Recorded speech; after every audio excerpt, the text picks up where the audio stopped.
Acho que se você teve uma criação meio rígida, vamos colocar assim, de alguém um pouco mais religioso, você vai entender como era assistir Dragon Ball e o pessoal falando ou gritando o nome do Mr. Satan, que era um personagem. Você ficava, se minha mãe vê isso, ela nunca mais vai me deixar assistir Dragon Ball. Ou pior, quando você ia assistir Super 11 e o Enzo mandava a mão demoníaca e aparecia aquele coisa grande assim atrás dele. É complicado essas partes. Então acho que você vai entender. Antes de começar o vídeo, eu gostaria de dar um aviso. Eu estou gripado, então se vocês ouvirem uma fungada, uma tosse, alguma coisa assim no vídeo, desculpem, mas é que eu tô ruim do nariz. O conceito de demônio, ele é bem distinto dependendo da cultura e de onde ele está inserido. Em alguns casos pode ser algo ruim, em outros pode ser uma coisa boa, em outros ele pode ser neutro. Mas de modo geral, o termo ele deriva do grego daimon, e meio que esses daimons eles agiam como intermediário entre divindades e humanos, eles eram como divindades menores. Esse termo também está presente em computação, para quem não sabe, daimon é algo como Disk and Execution Monitor, que basicamente, assim, em resumo, é um programa que está fora do controle do usuário. Ele está sendo executado ali, mas você não está controlando ele, não está vendo. Em filosofia, pode significar algo mais relacionado à moral, por assim colocar. Mas também pode ser algo da psique interna. É muitos termos, literalmente. Pode significar muita coisa, pode representar muita coisa. E acredite, esses termos vão ser importantes para a gente entender os personagens mais ali pra frente. Em 2021, uma certa rede de televisão ela fez uma matéria sensacionalista falando sobre animes.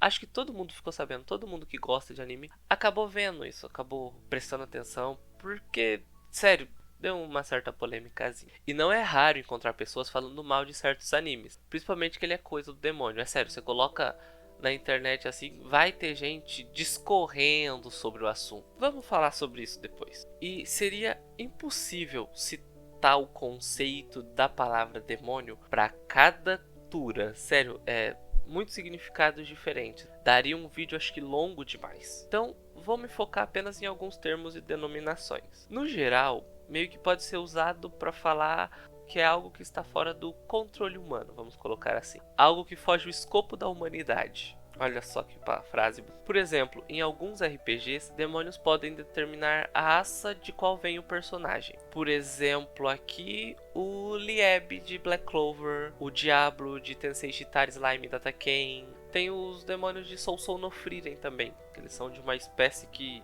comem humanos. Ou em alguns casos o uso do termo ele pode ser um conceito para explorar poder de personagem, para o nível do personagem, uma patente.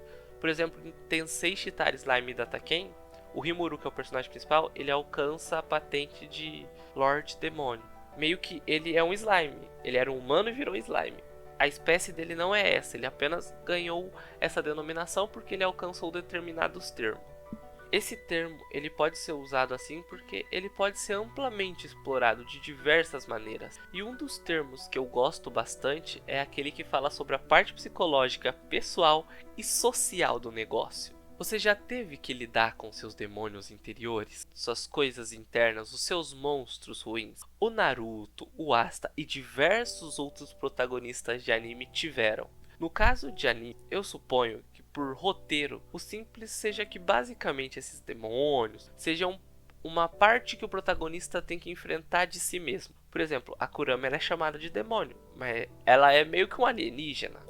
Quando o protagonista conhece esse monstro dentro dele, quando ele lida com esse monstro dentro dele, é onde ele alcança o ápice de poder. Nem sempre o ápice, mas é onde ele alcança um poder muito grande. O Naruto era excluído por quase todo mundo. Literalmente quase todo mundo se afastava dele. As pessoas evitavam ele por medo da Kurama. Ele era o Jinchuriki dela. A vida do Jinchuriki não era fácil. Diga-se de passagem, a Kurama só tinha um ódio também da humanidade e só era aprisionada porque as pessoas a enxergavam como uma arma de guerra. Ninguém levava os sentimentos da raposa em consideração. Ninguém pensava em como ela ia ficar com tudo aquilo. Imagina ser acorrentada, capturada, tentarem roubar seu poder. Tudo isso só porque as pessoas te enxergam como um objeto. Elas te inserem numa coisa que você não tem nada a ver. É algo bem desagradável. Você não consegue ter uma noite de sono em paz. E com o tempo, Naruto foi conhecendo melhor a Kurama. Ele foi usando o discurso dele. e algumas ações também, e ele acabou se tornando amigo da raposa, o que tornou ele extremamente poderoso. A Guerra Ninja ali deu uma boa virada quando ele alcançou esse poder. Falando um pouco sobre isso, a parte do Naruto ali que ele estava lidando era a perda dos pais, porque meio que o Minato e a Kushina morreram quando tentaram selar a raposa dentro dele. A outra, porque ele também estava lidando, era a solidão de ser excluído, das pessoas não estarem lidando bem com ele por causa do monstro que estava dentro dele. E a parte da Kurama, ela era sim chamada de demônio, mas não porque ela era que realmente saiu do quinto dos infernos. Não, ela era chamada assim porque as pessoas enxergavam ela como um monstro, uma criatura gigante que tinha poder para destruir uma floresta inteira num piscar de olhos. Então foi usado ali de maneira social, foi usado ali de maneira um marketing, vamos colocar assim. E pode ver que as amizades que o Naruto foi fazendo ao longo do tempo, ele foi lidando com isso ao longo do tempo, foi quando ele também conseguiu lidar com a Kurama. No final, que ele já conhecia todo mundo, ele meio que juntou todo mundo ali na Guerra Ninja, foi quando ele também alcançou um poder gigantesco, quando ele também se tornou amigo da Kurama, que não é um demônio, tá mais para um alienígena. Agora em Black Clover, basicamente o Asta, ele é um protagonista que nasce sem magia em um mundo onde magia é tudo. E para superar suas dificuldades, ele treina como um condenado. Literalmente, a velocidade que ele tem, a força, é basicamente provinda do treino que ele fez. Quando ele vai lá acho que no terceiro episódio mais ou menos, ele vai lá ser escolhido para algum time dos capitães. Quando o Astra demonstra o poder dele, todo mundo fica meio assustado. Não porque ele foi rápido, porque ele foi forte, mas porque ele conseguiu quebrar a magia de alguém, o que é esquisito. Nesse momento, quando os capitães estão se levantando para escolher, ninguém tá para escolher o Asta. O único que se levanta ali é o Yami, que adora um louco assim, alguém que foge à curva da normalidade. E tem uma frase, acho que ele fala ou pensa, não tenho certeza, que é que ninguém vai te escolher se não sabem de onde vem a sua magia. E realmente o Asta, ele não tinha magia e por algum motivo ele consegue quebrar a magia de outras pessoas. Aí, conforme ele vai melhorando, conforme ele vai ganhando respeito de todo mundo, ele vai lidando melhor com essas coisas. E em um determinado momento, quando ele tem que lutar contra o Lieb, que é o seu demônio interior, ele tá ali sem poderes, só usando o que ele aprendeu com todas as outras pessoas. E o Lieb tá ali meio que numa situação complicada, porque ele não parece querer machucar o Asta. E quando os dois se entendem, é quando eles conseguem lutar tão bem, mas tão bem, que é difícil bater de frente com ele. Sério, ele alcança também um poder muito grande. Em One Piece, a gente tem as Akuma no Mi. E lá o termo demônio ele tá sendo usado de uma maneira não literal.